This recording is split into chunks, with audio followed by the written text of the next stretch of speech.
Психикалық жаттығу тақырыптың аты айтып тұрғандай, мұнда адамның ақыл-ойының өсуі, оның біліммен баюы, оқу мен өмірден туатын бастамашылығы, іскерлігі, есте сақтау мен аңғарымпаздығының артуы туралы сөз болады. Нінгі чернышевский ақыл-ойдың өсуі деп көп білім, ойлаудағы білу дағдысы, адамгершілікті сезіну дегенді түсінді.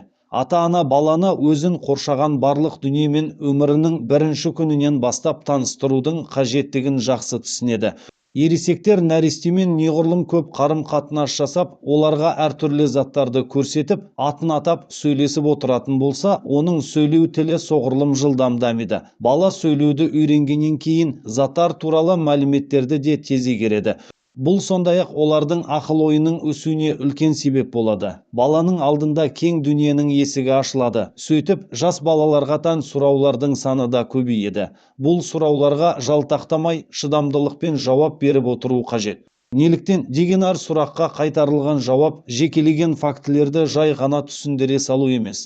Үлкендердің қайтарған жауабы құбылыстар арасындағыдағы байланыстарды ұғына білуге, оларға қарапайым талдау жасап, қорытынды шығара білуге үйретеді. Себебі күн ыстық, күн қыздырады. Өйткені күз түсті жапырақ сарғаяды. Құстар жылы жақтарға ұшып кетеді. Автокөлік моторы жұмыс істегендіктен жүреді, тағы басқа. Өзіне өзі қызмет ету және тұрмыс тіршіліктегі түрлі еңбекке араласу балаларға маңызды дағдылар береді. Бірақ мұндай дағдылар пайда болу үшін бала көп нәрсені айыра алатын, түсіне алатын, алғырлық, іскерлік, инициатива көрсете алатын болу керек. Балалар 7 жасқа толғанда олардың өмірінде маңызды оқиға кездеседі. Олар мектеп оқушысы болады. Жинақталуды, терең ойлануды, есте сақтауды, назар аударуды талап ететін, үзбей сабақ оқуды талап ететін уақыт келеді. Балалар оқуды, жазуды, санауды, қорытынды жасауды және талдау жасауды үйреніп, ақыл-ой еңбегінің әдіс тәсілдерін игеретін болады. Бұл процесс жеке пәндерді оқып үйрене бастағанда күшейе түседі.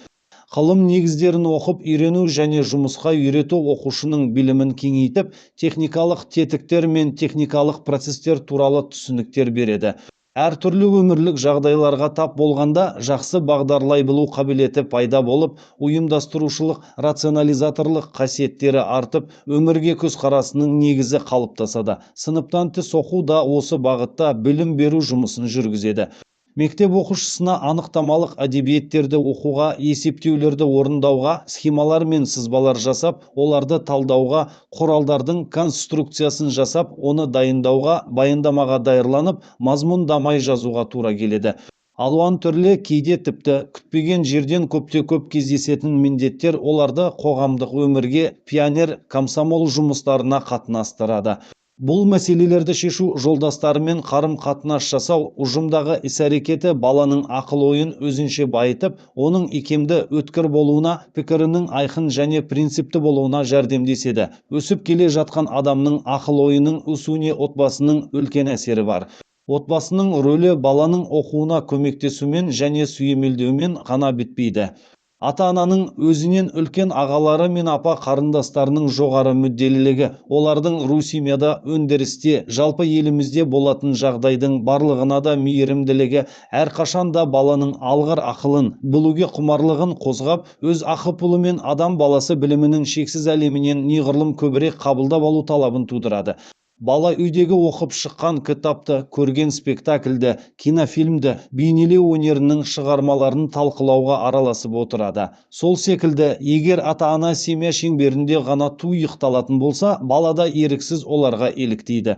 Бұл баланың мінез құлқына да, ақыл-ойының өсуіне де күшті әсер етпей қоймайды. Тәрбиелеудің әр алуан әдісі бола береді.